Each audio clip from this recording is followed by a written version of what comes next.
नमस्कार दोस्तों, दुर्गेश एकेडमी के चैनल पर आप सभी दोस्तों का हार्दिक अभिनंदन है। जैसा कि आप सब लोग को पता है, यह सुपर फास्ट एक्सप्रेस चल रहा है जिसमें ऑब्जेक्टिव क्वेश्चन को मैं पर डे बता रहा हूँ। यह स्पेशल क्लास बायोलॉजी के लिए है। वैसे बच्चे जो बिहार बोर्ड के 12th क्लास की तैयारी कर रहे हैं उनके लिए स्पेशल है। आइए शुरू करते हैं हम लोग बिहार बोर्ड के इस क्लास 12th के सुपर फास्ट एक्सप्रेस पे बिहार के इंटर स्तरीय क्वेश्चन, जो वैसे क्वेश्चन जो मोस्ट इंपॉर्टेंट होते हैं, एमबीबीआई क्वेश्चन होते हैं, जो एग्जाम में आने की संभावना रहती है 100% से, वैसे क्वेश्चन को मैं पर डे आपके सामने ला रहा हूँ और आपको जो है मतलब इन जानकारियों से रूबरू करवाते हैं। आइए शुरू करते हैं हम लोग इस बायोलॉजी के ऑब्जेक्टिव सेशन में। इससे पहले मैं शुरू करूं, इससे पहले अगर आप हमारे चैनल पर नए हो तो इस YouTube चैनल को सब्सक्राइब करना ना भूलें। इस चैनल को सब्सक्राइब करना, बेल आइकन को प्रेस कर लें ताकि आने वाला नोटिफिकेशन आप तक आसानी से पहुंच सके, आप इस वीडियो का लाभ ले सकें। और दोस्तों के साथ शेयर करना ना भूलें, दोस्तों को भी शेयर करें। आइए शुरू करते हैं हम लोग इस ऑब्जेक्टिव सेशन का पहला क्वेश्चन। देखते हैं हम लोग पहला क्वेश्चन क्या है। पहला क्वेश्चन ये पूछा जा रहा है, पहला क्वेश्चन ये कहा जा रहा है कि मिमिक्री की उपयोगिता होती है। मिमिक्री की क्या उपयोगिता होती है? देखिएगा, किसी भी मतलब जो जैसे ऐसे कंडीशन होते हैं, जैसे जंगल में किसी जीव को पकड़ने के लिए जाना पड़ता है, जीव को किसी को पकड़ना हो तो वैसे कंडीशन में जो है लोग उसका मिमिक्री करते हैं, उसके वॉइस को मतलब उस आवाज में डबिंग करके इस तरह से निकालते हैं कि हूबहू लगता है कि उस जीव की आवाज आ रही है। इसको कहते हैं हम लोग मिमिक्री करना। तो मिमिक्री की जो उपयोगिता होती है वो किसके लिए होती है? पहला ऑप्शन आपका दिया गया है संरक्षण के लिए है, दूसरा है छिपने के लिए दिया गया है, तीसरा प्रिडेशन के लिए दिया गया, और अगला है ए और सी दोनों दिया गया। तो इनमें से सही है संरक्षण के लिए, ये भी आपका गलत ऑप्शन होगा। छिपने के लिए ये आपका सही ऑप्शन है, छिपने के लिए इसका उपयोग किया जाता है। मिमिक्री का उपयोग मुख्यतः छिपने के लिए किया जाता है, प्रिडेशन के लिए नहीं। ये भी आपका गलत होगा, ए और सी ये दोनों गलत है ऑप्शन। सही है, चलते बढ़ते अगला क्वेश्चन के तरफ देखते हैं। क्वेश्चन नंबर 2 क्या है? क्वेश्चन नंबर 2 ये कह रहा है कि कवक मूल एक सहजीवी संघ है। कवक मूल एक सहजीवी संघ है। सहजीवी संघ मतलब ऐसा मतलब संबंध होता है जिसमें जीव देखेंगे, एक जीव दूसरे जीव के ऊपर आश्रित रहता है, जिसमें दोनों जीव को लाभ पहुंचता है, किसी जीव को हानि नहीं पहुंचता। प्राय ऐसे संबंध को हम लोग कहते हैं सहजीवी संबंध। सहजीवी संबंध तो कवक मूल का एक सहजीवी संघ होता है। सहजीवी संघ होता है जो किसको कहते हैं हम लोग? कहता है शैवाल तथा पौधों के जड़ों के बीच। अगला ऑप्शन है कवक तथा पौधे के जड़ों के बीच। कवक ये भी नहीं होगा, शैवाल तथा कवक के बीच ये भी नहीं होगा, जीवाणु तथा विषाणु के बीच ये भी ऑप्शंस नहीं होंगे। ऑप्शन ये से होगा कवक मूल के एक सहजीवी संघ जो है वो शैवाल तथा, ये ऑप्शन आपका शैवाल तथा पौधों के जड़ों के बीच जो है वो सहजीवी संबंध बनाए रखता है। ये आपका ये कवक, इस पर ये मत जाना, ये आंसर आपका गलत हो जाएगा। ये भी आंसर आपका गलत है और ये भी आंसर आपका गलत है। तो which one answer is correct? सही है, विच वन, इसमें से कौन सा आंसर सही है? तो देखेंगे तो कवक मूल में मुख्यतः जो है शैवाल तथा पौधे के जड़ों के बीच जो है सहजीवी संबंध को कायम रखता है। आइए देखते हैं अगला क्वेश्चन की तरफ चलते हैं। कहता पारस्परिक आश्रय देता है। पारस्परिक आश्रय होता है मतलब दोनों एक दूसरे के बीच एक पारस्परिक संबंध बनाकर रहते हैं, उस आश्रय को हम लोग कहते हैं। जैसे एक दिया गया है, पहला है इकोलाई तथा मनुष्य के बीच, यही ऑप्शन सही होगा। अगला है तितलियों तथा फूलों के बीच दिया है। अगला है जुकोलरिली तथा हाइड्रा के बीच दिया है। और डी ऑप्शन है हार्मिट क्रैब तथा समुद्री एनिमोन के बीच, ये ऑप्शंस दिया गया। सही है, तो आप ध्यान रखिएगा जब भी तितलियों तथा फूलों के बीच, ये भी ऑप्शंस आपके गलत होंगे। इसके बाद दिया जुकोलरिली तथा हाइड्रा के बीच, ये भी ऑप्शंस आपका गलत है। हार्मिट क्रैब तथा समुद्री एनिमोन के बीच, ये भी ऑप्शंस आपके गलत हैं। सही है, तीनों ऑप्शन कौन सा? ये ऑप्शंस आपका सही है। कैसे? इकोलाई तथा मनुष्य के बीच, इकोलाई देखिएगा जो इशेरिचिया कोलाई होता है, इकोलाई जो बैक्टीरिया होती है यह मनुष्य के छोटी आंत में रहती है।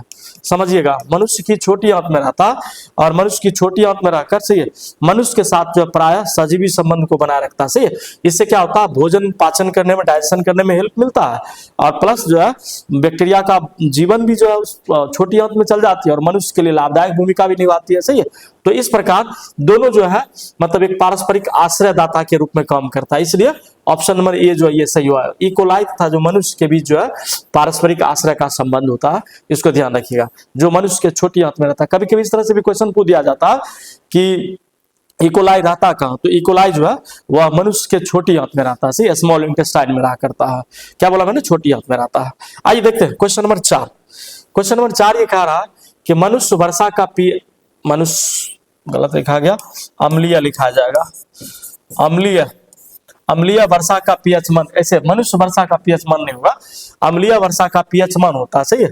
अब इसमें लिखा गया 5.6, इसके बाद लिखा गया 6, 6.5 लिखा गया, 7 लिखा गया, सही है।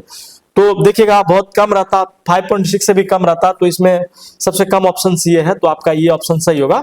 जो अम्लीय वर्षा होता, अम्लीय वर्षा का पीएच मान अक्सर देखिएगा 4, 4.5, 5, इसमें से करेक्ट सबसे देखिएगा तो इसमें करेक्ट आंसर आपका ये होगा, क्योंकि मिनिमम सबसे ज्यादा वैल्यू, मिनिमम वैल्यू है, बाकी सब इनसे ज्यादा वैल्यू है। ये भी ऑप्शन आपके गलत होंगे, ये भी गलत होंगे, ये भी गलत होंगे, सही है।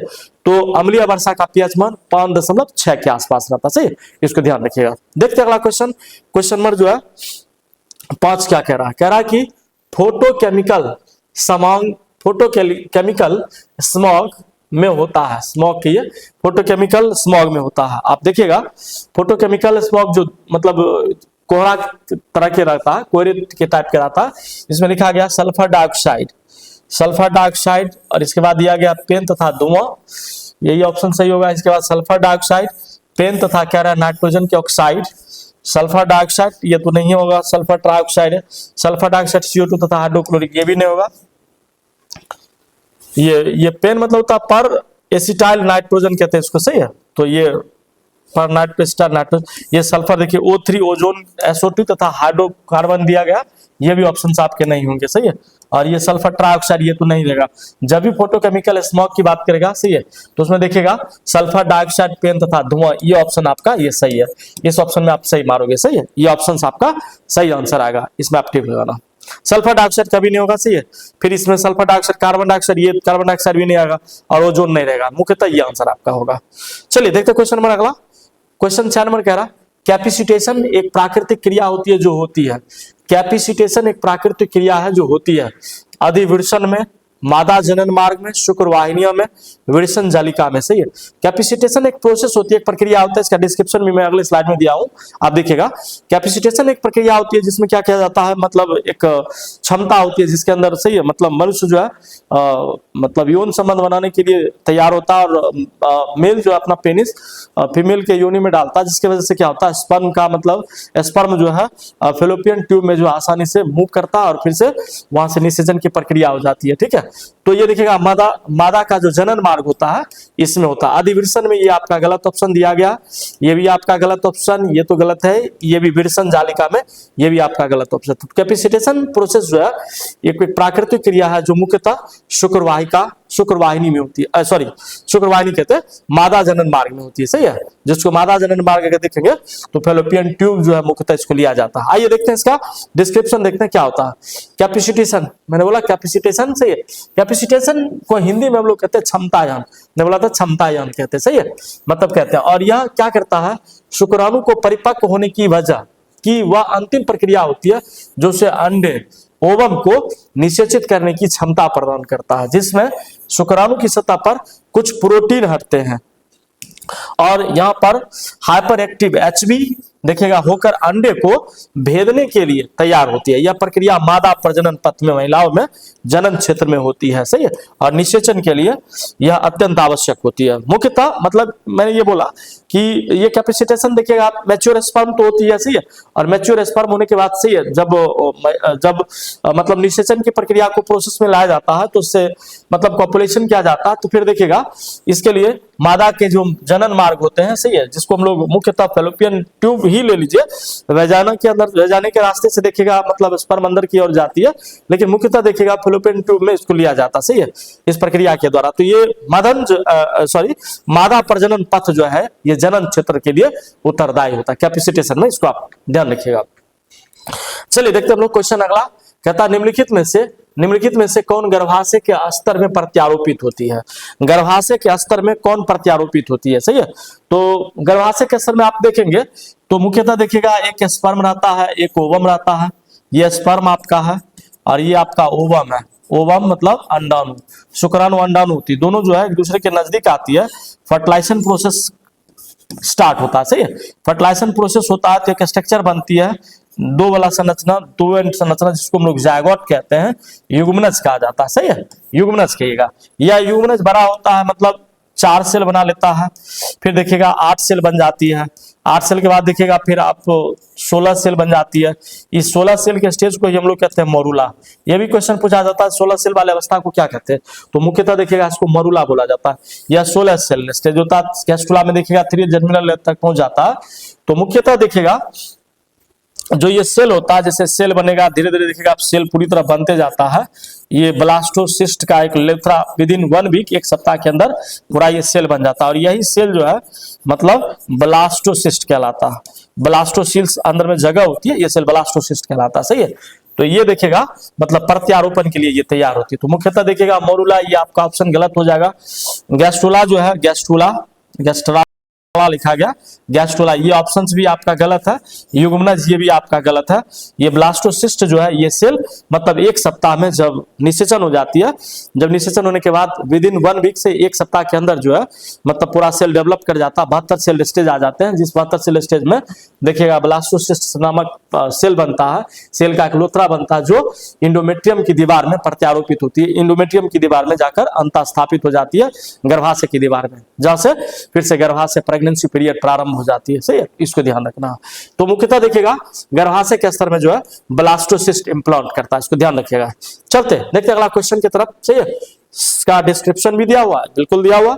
देखिएगा कहता है गर्भाशय के स्तर में एंडोमेट्रियम, मैंने बोला था ब्लास्टोसिस्ट होता है, जिसको हम लोग कहते हैं ये प्रत्यारोपित होता है, जो निषेचन के लगभग 5 से 6 दिन बाद जो है बनता है और गर्भाशय की शुरुआत करता है, जिससे भ्रूण का विकास होता है। यह कोशिकाओं का एक खोखला गोला होता है जो गर्भाशय की दीवार में धंस जाता है, और इस प्रक्रिया को हम लोग आरोपण कहते हैं, इम्प्लांटेशन कहते हैं।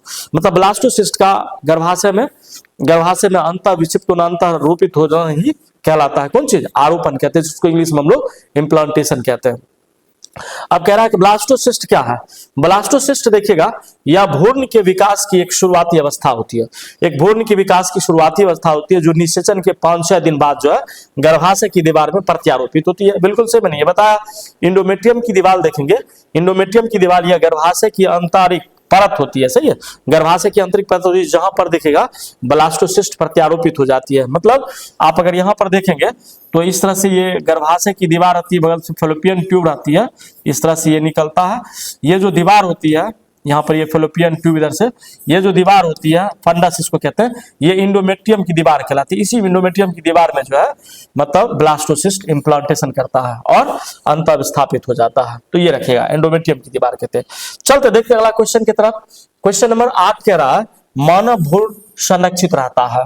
मानव भ्रूण जो है, मानव का जो एम्ब्रायो है वह संरक्षित रहता है। तो कहां संरक्षित रहता है? कह रहा है एलेंटियस में। ये ऑप्शंस आपके गलत हैं। एलेंटियस में फिर दिया है एम्यूनेटिक गुहा में, एम्यूनेटिक गुहा में, ये भी एम्यूनेटिक गुहा में, ये फुफ्फुस गुहा में ये दिया है। अगला है पेरिटोनियम गुहा में। सही है, तो ये भी ऑप्शन गलत है। पेरिटोनियम हार्ट में चला जाता है। सही है, फेफड़ा में। फुफ्फुस गुहा ये भी आपका फेफड़ा का पार्ट से, एलेंटियस ये भी आपका गलत होगा। एम्यूनेटिक गुहा जो होता है, एम्यूनेटिक गुहा, इसी में देखिएगा आपका भ्रूण जो है, मानव का भ्रूण सुरक्षित रहता है। एम्यूनेटिक गुहा हम लोग कहते हैं। एम्यूनेटिक, फिर इसमें आगे क्वेश्चन आएगा तो बताएंगे एम्यूनेटिक फ्लूइड क्या होता है। सही है, जिसमें देखिएगा जब भ्रूण जो गर्भावस्था में जो भ्रूण रहता वो ब्लड रूप में होता, तो उस ब्लड फॉर्म को हम लोग एम्यूनेटिक फ्लूइड रहता, जिसको टेस्ट किया जाता। एम्यूनोसेंटेसिस में डॉक्टर, अगर मान लीजिए कि डॉक्टर के पास ऐसे पेशेंट जब जाते हैं तो बच्चे का टेस्ट किया जाता है। एम्यूनोसेंटेसिस टेस्ट होता, जिसमें उसके अंदर कोई अपंगता, कोई बीमारी तो नहीं है, उसको देखकर टेस्ट किया जाता है। सही है, तो ये मुख्यतः देखिएगा एम्यूनेटिक जो है गुहा में ही भ्रूण को संरक्षित रखा जाता है। देखते अगला क्वेश्चन आएगा, आगे क्वेश्चन में बताएंगे आपको। सही है, अगला क्वेश्चन क्या कह रहा? अगला कह रहा मनुष्य के विकास की आयु किसके द्वारा मापी जाती है। मनुष्य की विकास की आयु देखिएगा, मनुष्य का जो विकास होता है वो किसकी आयु के द्वारा मापा जाता है? तो देखिएगा पराबैंगनी विकिरण के द्वारा। ये ऑप्शंस आपके गलत होंगे। पराबैंगनी किरण, कार्बन देखिए दिया गया, कार्बन दिनांकन, कार्बन डेटिंग द्वारा, इसके द्वारा भी आप नहीं कर सकते। कार्बन डेटिंग, रासायनिक अभिक्रिया द्वारा, इसके द्वारा भी आप नहीं पता लगा सकते, ये भी आपका गलत होगा। तो मनुष्य के विकास की आयु किसके द्वारा?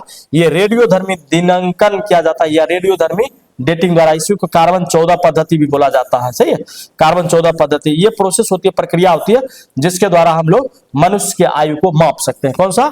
रेडियोधर्मी दिनांकन या रेडियोधर्मी डेटिंग द्वारा जो है इसकी माप की जाती है। कभी कभी स्पेलिंग मिस्टेक हो जाता है, थोड़ा सा देख लीजिएगा, मिस्टेक हो जाती है टाइपिंग करने में, वैसे कोई दिक्कत नहीं। तो ये आप इसको ध्यान रखना, सही है। ऑप्शन नंबर डी जो है ये आपका सही है। इसी को सी कारण 14 पद्धति द्वारा जो है हम लोग इसका डिसीजन ले लेते हैं, ठीक है। देखते हैं अगला क्वेश्चन, क्वेश्चन नंबर 10 है, डायनासोर है। डायनासोर क्या होता है? डायनासोर सही है, कहता है जीवित सरीसृप है, विलुप्त सरीसृप, यही ऑप्शन आपका सही है। डायनासोर क्या हुआ? विलुप्त हो गया। डायनासोर क्या था? रेप्टाइल समूह का जीव था, रेप्टिलिया या सरीसृप वर्ग का समूह था, ठीक है, जो विलुप्त हो गया, सही है। उनको भोजन नहीं मिला या वो उस वातावरण के अनुरूप से अपने आप को एडजस्ट नहीं कर पाए, तो इन सब कारणवश जो है वो विलुप्त हो गए सरीसृप, सही है। आदिम सरीसृप ये आपका गलत है ऑप्शंस। फिर कहता है विलुप्त उभयचर, उभयचर तो है ही नहीं था। उभयचर मतलब एम्फीबियन होता, जो जल स्थल दोनों में रहता। तो डायनासोर इस तरह से नहीं था। डायना जो था, डायनासोर ये सरीसृप वर्ग का जीव था, सही है, रेप्टिलिया समूह का जीव था। तो ये ऑप्शन आपका जो है मतलब ये विलुप्त सरीसृप वर्ग का ये जीव आता था, डायनासोर, सही है। तो इसको ध्यान रखिएगा। आइए देखते हैं हम लोग क्वेश्चन अगला। क्वेश्चन नंबर 11 कह रहा सिनोजोइक युग जाना जाता है। सिनोजोइक युग जो है वो जाना जाता है किसके लिए? तो कह रहा है कि ये स्तनधारियों के तथा आधुनिक वनस्पतियों का है ये, सही है। फिर कहता है उभयचरों तथा लाइकोपोडस का ये काल है। फिर कह रहा है स्तनधारियों तथा सरीसृपों का ये काल है। अगला दिया जा रहा है कि सरीसृपों तथा अनावृत बीजों का ये काल है। सिनोजोइक की राह रखिएगा, स्तनधारी आधुनिक वनस्पतियों का काल हुआ करता, सही है। दिखाते हैं आपका, इसका डिस्क्रिप्शन भी दिया होगा, फिर आंसर हम लोग लगाते हैं। देखिए पीसेस मतलब होता मछली, फिश जिसको हम लोग कहते हैं, ये डिवोनियन पीरियड में आया था। It is the part of Paleozoic era, सही है। ये पेलियोजोइक युग का जीव है जिसको हम लोग पीसेस कहते हैं। मछली की उत्पत्ति जो है पेलियोजोइक इरा में हुई थी। पेलियो इरा मतलब होता है युग या महाकल्प भी हम लोग कहते हैं इसको, सही है। इरा मतलब होता है महाकल्प, महाकल्प या युग कह लीजिए, युग, ठीक है। ये हुआ करता है। तो ये पेलियोजोइक इरा का पीसेस रहा मछली। एम्फीबिया आप देखिएगा जिसको एम्फीबियंस भी कहते हैं, इन एम्फीबियन का देखिएगा ये कैरिफोनिफेरस पीरियड में, ये मतलब कार्बोनिफेरस पीरियड में जो है ये आपका ये आया था। ये पार्ट ऑफ द पेलियोजोइक इरा, ये भी आपका पेलियोजोइक इरा का है, पेलियोजोइक युग का है। कार्बोनिफेरस देखिएगा युग जो है एम्फीबियन की उत्पत्ति का काल था, सही है। एम्फीबियन की उत्पत्ति भी नॉर्मली इसी में हुई थी। अगला दिया गया रेप्टाइल्स। रेप्टाइल्स मतलब सरीसृप, मैंने बोला था ये मेसोजोइक युग है, मेसोजोइक इरा जिसको महाकल्प कहते हैं, सही है। और इसमें दिया गया एप्स दिया गया आपका, एप्स मतलब होता है वनमानुष भी कहते हैं। और ये बर्ड्स पक्षी और मेमेलिया दिया है ना, मेमेलिया या मेमेल्स स्तनधारी भी हम लोग इसको कहते हैं, सही है। जो अपने बच्चे को दूध पिलाती है उसको हम लोग स्तनधारी कहते हैं, सही है। ये इनकी उत्पत्ति जो है मुख्यतः सिनोजोइक इरा में हुई थी, सिनोजोइक महाकल्प में हुई थी, ध्यान रखिएगा इसको, सही है। तो अब तो आप देखिएगा बर्ड्स या मेमेलिया की उत्पत्ति, सही है। अब इस क्वेश्चन की तरफ चलते हैं। तो ये स्तनधारी तथा आधुनिक वनस्पतियों का ये जो युग था, आप देखिएगा उभयचर का ये मैंने अभी बोला था पेलियोजोइक। स्तनधारी सरीसृप नहीं जाइएगा, ये आपका गलत हो। सरीसृप अनावृत ये भी आपका नहीं होगा, सही है। स्तनधारी रहता तो हम इस पर सोचते, लेकिन स्तनधारी नहीं है, तो इसका ऑप्शन जो है ये सही है। बाकी आप देखिएगा ये भी गलत है, ये भी गलत है आपका, ये भी ऑप्शन गलत है। सिनोजोइक इरा युग का जो है वो स्तनधारी तथा आधुनिक वनस्पतियों का ये, ठीक है, युग था। इसको आप ध्यान रखिएगा, ठीक है। बढ़ते अगले क्वेश्चन की तरफ। देखिए इसका मैंने डिस्क्रिप्शन दिया, सिनोजोइक इरा, तो ध्यान रखिएगा। अगला क्वेश्चन है, क्वेश्चन नंबर 12 कहता है आरएनए से डीएनए बनता है, उसे कहते हैं। आरएनए से डीएनए बनता है, आरएनए से डीएनए बनता है, मैंने पीछे दिन बताया था आपको, सही है। आप ध्यान से देखना, मतलब डीएनए से, आगे डिस्क्रिप्शन भी इसका होगा। डीएनए से डीएनए बनना, इसको हम लोग कहते हैं रेप्लिकेशन या डुप्लीकेशन कह लीजिए, डुप्लीकेशन भी कह सकते हैं इसी को। डुप्लीकेशन मतलब डुप्लीकेट कहते हैं। डुप्लीकेट का मतलब ये हुआ कि डुप्लीकेट का मतलब ये हुआ कि आप इसका कॉपी तैयार कर लिए। तो डीएनए से डीएनए बनने की प्रक्रिया की, ठीक है। डीएनए से फिर आरएनए बनती है ना, आरएनए, तो इसको हम लोग कहते हैं आपका ये ट्रांसक्रिप्शन कहलाता है। ट्रांसक्रिप्शन, ट्रांसक्रिप्शन देखिएगा, आरएनए से मतलब डीएनए से आरएनए बनने की, और आरएनए से फिर देखिएगा प्रोटीन बनती है। इस प्रक्रिया को हम लोग ट्रांसलेशन कहते हैं। क्या कहते हैं, मैंने क्या बोला? ट्रांसलेशन कहते हैं। अब ध्यान ये चीज रखने की योग की बात है कि जब ये मतलब प्रोटीन, आरएनए से प्रोटीन बना तो ट्रांसलेशन, इस प्रोटीन को हम लोग अगर रिवर्स ट्रांसलेशन कर दें, रिवर्स ट्रांसलेशन कर दें, तो एक प्रक्रिया में फिर बन जाएगा एमआरएनए, मतलब आरएनए जिसको हम लोग कहते हैं, सही है। तो ये एमआरएनए बन जाएगा। फिर इस एमआरएनए का रिवर्स ट्रांसक्रिप्शन कर दिया जाए, रिवर्स ट्रांसक्रिप्शन कर दिया जाए, तो फिर बन जाता है डीएनए, सही है। डीएनए बन जाता है, तो सही है। तो आप क्वेश्चन पूछ रहा है B DNA, B DNA, DNA कई प्रकार के होते हैं, बी डीएनए और जेड डीएनए दोनों प्रमुख है, सही है। एक दायां तरफ एक बायां तरफ होता है, सही है। तो ये बी डीएनए एक जेड डीएनए, एक होता है राइबोसोमल आरएनए, सही है। तो आरएनए से जो डीएनए बनता है, आरएनए से जो डीएनए बन रहा है, सही है, इसमें देखिएगा सी डीएनए भाग लेता है मुख्यतः, सही है। सी डीएनए ऑप्शन आपका ये जो है सही है, सही है। आरएनए से डीएनए बनने की प्रक्रिया में सी डीएनए मुख्यतः भाग लेता है, सही है। ये भी ऑप्शन आपके गलत है, ये भी ऑप्शन गलत, ये भी गलत ऑप्शन आपके, ये सी डीएनए ऑप्शन आपका करेक्ट आंसर है, ये आपका सही होगा। डिस्क्रिप्शन में दिखाता हूं, बस सेम इसी तरह डिस्क्रिप्शन में आपका होगा। अब ये लिखा गया आरएनए से डीएनए बनने की प्रक्रिया को हम लोग रिवर्स ट्रांसक्रिप्शन कहते हैं। मैंने अभी बोला था ये रिवर्स ट्रांसक्रिप्शन हो गया आपका, सही है। तो ये प्रतिलोम अनुलेखन, मतलब प्रतिलोम अनुलेखन भी कहते हैं इसको, ठीक है, जिसमें रिवर्स ट्रांसक्रिप्टेज एंजाइम नाम जो एंजाइम होता है वह आरएनए को टेम्पलेट के रूप में, से आरएनए को टेम्पलेट के रूप में देखिएगा उपयोग करता है। और कंप्लीमेंट्री डीएनए को, कंप्लीमेंट्री डीएनए आया ना, सी डीएनए ऑप्शन सी, यही आपका सही, कंप्लीमेंट्री डीएनए बनाता है जो रेट्रोवायरस जैसे एचआईवी में पाया जाता है, जो प्रौद्योगिकी में और जैव प्रौद्योगिकी में इसका उपयोग किया था। देखिएगा जो मतलब एचआईवी का जो वायरस होता है वह इस तरह से रहता है, देखिएगा इसके अंदर जो रहता है मतलब सिंगल फॉर्म में आरएनए रहता है, सही है। और रिवर्स ट्रांसक्रिप्टेज एंजाइम रहता है, सही है। इसके माध्यम से भी देखिएगा सी डीएनए कॉम्प्लीमेंट्री डीएनए जो है ये बनाता है, ठीक है।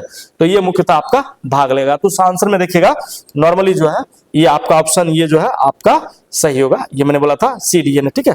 ये ऑप्शन आपको सही मारना है। ध्यान रखिएगा कई क्वेश्चन पूछे जाते हैं इसमें, मैंने पीछे भी कई वीडियो में डिस्कशन किया उन चीजों को, आप देखिएगा, ठीक है। उनमें से दिक्कत होगी तो आप कमेंट करिए। तो ये रेट्रोवायरस भी इसको कहते हैं, सही है, तो इसको ध्यान रखिएगा। चले आगे बढ़ते हैं। क्वेश्चन नंबर 13 ये कह रहा पॉलीमेरेज श्रृंखला अभिक्रिया के लिए आवश्यक एंजाइम है। पॉलीमेरेज श्रृंखला के लिए आवश्यक एंजाइम है, देखिएगा अगला ऑप्शन दिया गया है एंडोन्यूक्लियेज एंजाइम, आरएनएज पॉलीमेरेज एंजाइम दिया है, राइबोन्यूक्लियेज एंजाइम दिया, टैग पॉलीमेरेज एंजाइम दिया। ये टैग पॉलीमेरेज एंजाइम जो है पॉलीमेरेज श्रृंखला अभिक्रिया जिसको हम लोग पीसीआर शॉर्टकट में कहते हैं। पीसीआर का मतलब होता है एक डीएनए का कोई प्रतिलिपि है, उस डीएनए से हम लोग लाखों डीएनए तैयार कर सकते हैं, सही है। जिस प्रोसेस को हम लोग कहते हैं PCR, polymerase chain reaction. PCR polymerase chain reaction, Hindi में कहते हैं पॉलीमेरेज श्रृंखला अभिक्रिया। श्रृंखला गलत, श्रृंखला अभिक्रिया के लिए आवश्यक एंजाइम होता है, तो टैग पॉलीमेरेज एंजाइम की आवश्यकता पड़ती है जिससे पीसीआर प्रोसेस को बढ़ाया जाता है। बाकी एंडोन्यूक्लियेज एंजाइम जो वो डीएनए को काटने के लिए करता है। आरएनएज पॉलीमेरेज एंजाइम ये भी आपका गलत ही ऑप्शन। राइबोन्यूक्लियेज एंजाइम ये भी ऑप्शन आपका गलत होगा। तो ये टैग पॉलीमेरेज एंजाइम के रूप में काम करता है, इसको ध्यान रखिएगा। देखिए शायद डिस्क्रिप्शन भी मिल जाए, नहीं है, चलिए कोई बात नहीं। क्वेश्चन नंबर 14 आपका है कि न्यूक्लिक अम्ल किस एंजाइम द्वारा खंडित होता है, सही है। सीधा याद रखना न्यूक्लिक एंजाइम जो होगा ना, न्यूक्लिक अम्ल न्यूक्लियेज एंजाइम द्वारा खंडित होगा, सही है, एंजाइम द्वारा तोड़ा जाएगा। तो देखिए पॉलीमेरेज एंजाइम ये भी आपका गलत ऑप्शन है, पॉलीमेरेज एंजाइम आपका नहीं होगा। अगला ऑप्शन दिया गया न्यूक्लियेज एंजाइम, यही ऑप्शन आपके सही है। न्यूक्लिक अम्ल फॉर न्यूक्लियेज एंजाइम याद रखिएगा, जिसके द्वारा डीएनए के मतलब न्यूक्लिक अम्ल के एंजाइम को तोड़ा जाता, खंडित किया जाता। प्रोटीएज एंजाइम ये भी ऑप्शन आपके गलत होंगे, ये भी नहीं होगा। लाइगेज एंजाइम ये भी नहीं होगा, लाइगेज एंजाइम के द्वारा डीएनए को जोड़ा जाता है, सही है। कोई अगर फॉरेन डीएनए डाला है तो उसमें डीएनए को जोड़ने के लिए हम लोग लाइगेज एंजाइम का उपयोग प्राय करते हैं, सही है, इसको भी ध्यान रखिएगा। आइए देखते हैं क्वेश्चन नंबर 15 क्या दिया हुआ। क्वेश्चन नंबर 15 ये कह रहा मनुष्य के हाथ चमगादड़ के पंख तथा वेल के बदले हेल लिखा गया, वेल के फिलिपर अभिव्यक्ति करता है। अब देखिएगा मतलब ये मनुष्य के हाथ चमगादड़ के पंख ये सब किसके उदाहरण है, सही है। अवशेषी अंग ये गलत ऑप्शन, और समझात अंग ये भी गलत ऑप्शन, विकासवादी अंग ये भी है, समझात अंग ऐसे अंग को हम लोग कहते हैं, सही है। मनुष्य का हाथों या चमगादड़, सही है का, तो ये समझात अंग कहते हैं। क्या कहते हैं इसको? समझात अंग कहते हैं। समझात अंग किसको कहते हैं? समझात अंग किसको कहते हैं, सही है। वैसे अंग जिनकी रचना और उत्पत्ति समान होती है, जिनकी रचना और उत्पत्ति समान हो, लेकिन देखिएगा अगले पल में जो है कार्य अलग अलग हो जाता है, तो ऐसे अंग हम लोग कहते हैं समझात अंग, सही है। मतलब रचना और उत्पत्ति दोनों समान हो लेकिन कार्य जब अलग अलग हो जाते हैं तो ऐसे अंग को हम लोग समझात अंग कहते हैं, सही है। जैसे घोड़े के अगले पैर, चमगादड़ के पंख है, सभी जो है एक ही मूल संरचना से विकसित हुए हैं लेकिन इनके अलग अलग काम आते हैं, सही है। जैसे पकड़ना होता है, दौड़ना, उड़ना, ये सब इनका काम होता है। और यह समान पूर्वजों और अपसारी विकास में डाइवर्जेंट एवोल्यूशन को भी दर्शाता है, ये सही है। तो ये मुख्यतः देखिएगा समजात अंक के। सीधा सा शॉर्टकट में समजात अंक वैसे अंक को कहते हैं जिसकी उत्पत्ति समान हो लेकिन कार्य अलग अलग हो, ऐसे अंक को हम लोग समजात अंक कहते हैं। इसको ध्यान रखना, सही है, ये ऑप्शन आ जाएगा। चलिए देखते हैं, फिर आपको दिया गया असमजात अंक की भी परिभाषा। असमजात अंक उसका उल्टा हो जाता है, ऐसे अंक जिसकी उत्पत्ति अलग अलग हो लेकिन कार्य सबका क्या हो, समान हो, तो ऐसे अंक को हम लोग कहेंगे। देखिए तो वे अंक जिनकी उत्पत्ति और संरचना दोनों क्या हो, अलग अलग होती है, ठीक है, लेकिन इनके कार्य जो है सिमिलर होते हैं, सही है, सिमिलर फंक्शन होते हैं, तो ऐसे अंक को हम लोग मतलब अभिसारी विकास में कन्वर्जेंट जो है इवोल्यूशन होता है के परिणाम होते हैं। ऐसे कीटों के पंख देखिएगा, पक्षियों के पंख होते हैं और चमगादड़ के पंख जो होते हैं ये सभी उड़ने के काम करते हैं, पर उनकी आंतरिक जो बनावट होती है वो बिल्कुल भिन्न होती है, सही है। फिर से असमजात अंक किसको कहते हैं, असमजात अंक वैसे अंक को कहते हैं जिनकी उत्पत्ति और संरचना जो है वो अलग अलग होती है। उत्पत्ति और संरचना जो है अलग अलग होती है लेकिन इनका कार्य जो है मतलब देखिएगा कार्य जो है बिल्कुल समान होता है, ऐसे अंक को हम लोग असमजात अंक कहते हैं। जैसे समजात अंक बोलते हैं उसका उल्टा डेफिनेशन इसका असमजात अंक को दे दीजिएगा, बस हो जाएगा। चलिए बढ़ते हैं अगले क्वेश्चन की तरफ, देखते हैं। अगला क्वेश्चन पूछा जा रहा, क्वेश्चन नंबर 16 है, पीसीआर के दौरान एक एसएस डीएनए के प्राइमर्स के बंधने की क्रिया को क्या कहलाती है। एसएस डीएनए जो होती है इसको बंधने की क्रिया को क्या कहलाती है, सही है, ये कहता है, सही है। अगला दिया विलगन, ऑप्शन नंबर ये विलगन नहीं होगा, तापानुशीलता ये होगा, यही ऑप्शंस आपके सही हैं।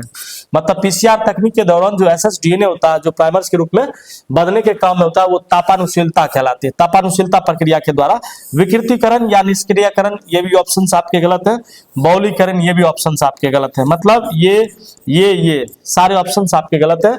विच, तो ऑप्शन नंबर बी जो है ये आपके करेक्ट आंसर है। अब दिखाते हैं आपको तापानुशीलता क्या कहते हैं, हम लोग किसको कहते हैं तापानुशीलता।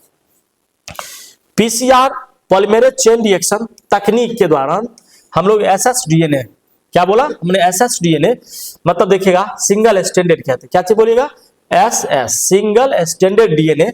सिंगल स्टैंडर्ड थोड़ा सा घुमा फिरा देता, परेशान ना हो, मतलब उनको देखें तो सिंगल जो स्टैंडर्ड डीएनए जो होता है वो प्राइमरों के जुड़ने की प्रक्रिया को हम लोग जहां जुड़ता है उसको या तो एनिलिंग कह लीजिए, सही है, एनिलिंग कहते हैं, सही है, भरना या जोड़ना, सही है, घाव का भरना भी एनिलिंग कहलाता है, सही है, इसको भी जहां तापमान कम किया जाता है, सही है, तापमान क्या किया जाता है, कम किया जाता है, तो ताकि प्राइमर अपने पूरक अनुक्रम से आसानी से जुड़ सके, जो उनका बाइंडिंग एजेंट होगा उसके साथ वो आसानी से जुड़ जाए और डीएनए पॉलीमेरेज संश्लेषण की शुरुआत पीसीआर की शुरुआत जो है वो आसानी से हो जाए। इस प्रोसेस को हम लोग क्या कहते हैं, तापानुशीलता, तापानुशीलता, इसको ध्यान रखिएगा, ठीक है, ये ऑप्शंस आपके दिए जाएंगे।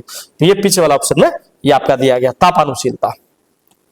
आइए देखते हैं हम लोग, क्वेश्चन नंबर 17 कह रहा, क्वेश्चन नंबर 17 निम्नांकित में कौन आरडीटी का साधन नहीं है, सही है, आरडीटी का साधन नहीं है, कहता है संवाहक, एंट्रॉन्स ये गलत, ये है संवाहक, प्रतिबंधन enzyme, restriction endonuclease enzyme, polymerase enzyme, सही है, ये डीएनए को खोलता है, पॉलीमेरेज एंजाइम डीएनए को खोलता है, प्रतिबंधन एंजाइम डीएनए को काटता है, एंट्रॉन्स जो है वो आरडीटी का साधन है। देखिए आरडीटी क्या है तब इसके बाद ही समझाते हैं।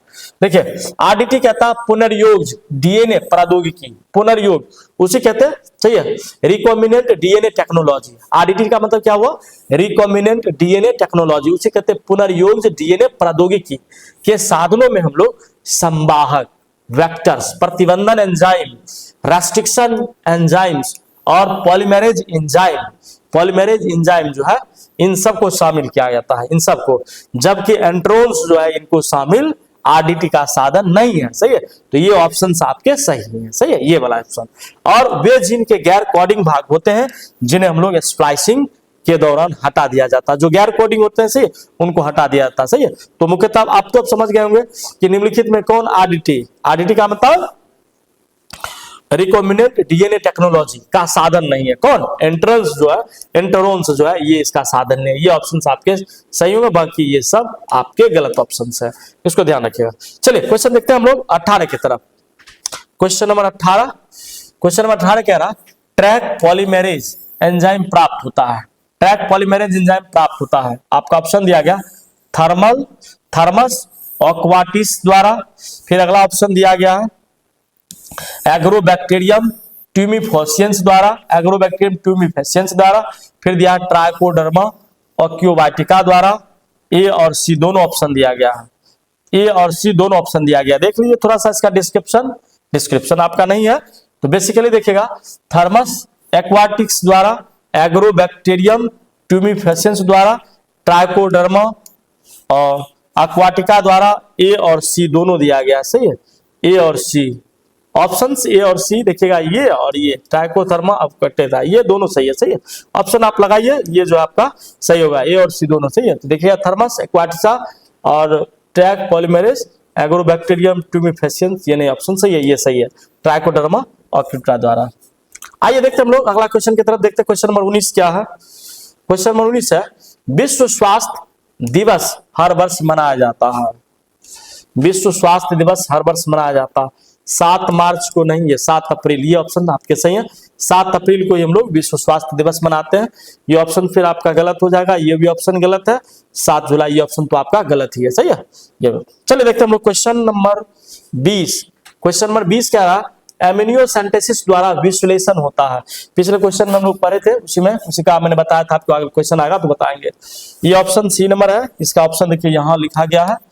तो ये कहता है एमिनियोसेंटेसिस। एमिनियोसेंटेसिस देखिएगा, अगर कोई गर्भवती महिलाएं होती है, तो गर्भवती महिलाएं होती है ना, माताएं होती है, तो उनके घर में देखिएगा एक डिस्पोजल सिरिंज डाला जाता है और डाल करके जो है इसके अंदर से एम्यूनेटिक फ्लूइड निकाल लिया जाता है। सही है, ये एम्यूनेटिक फ्लूइड अंदर का जो भ्रूण का जो द्रव होता है वो निकाल लिया जाता है, ये टेस्ट करने के लिए कि जो गर्भ में इम्ब्रायो पल रहा है, जो भ्रूण पल रहा है, क्या वो सही है, उसमें किसी प्रकार की दोष तो नहीं, किसी प्रकार का कोई मतलब जेनेटिक डिसऑर्डर, कोई जेनेटिक बीमारी तो नहीं है, कोई बीमारी से अगर ग्रसित होगा, नंगरे लुल्ले अगर इत्यादि कोई एक्सेट्रा कोई अगर बीमारी हो, तो ऐसे तो क्या किया जाता है, मतलब इनको जो है इम्यूनेटिक फ्लूइड निकाल करके ये टेस्ट किया जाता है कि ये जो गर्भ में बच्चा पल रहा वो सही है या फिर बीमार तो नहीं है। सही है, तो ये एमिनियोसेंटेसिस विश्लेषण होता है। एम्यूनियोन का फिर दिया है प्रोटीन के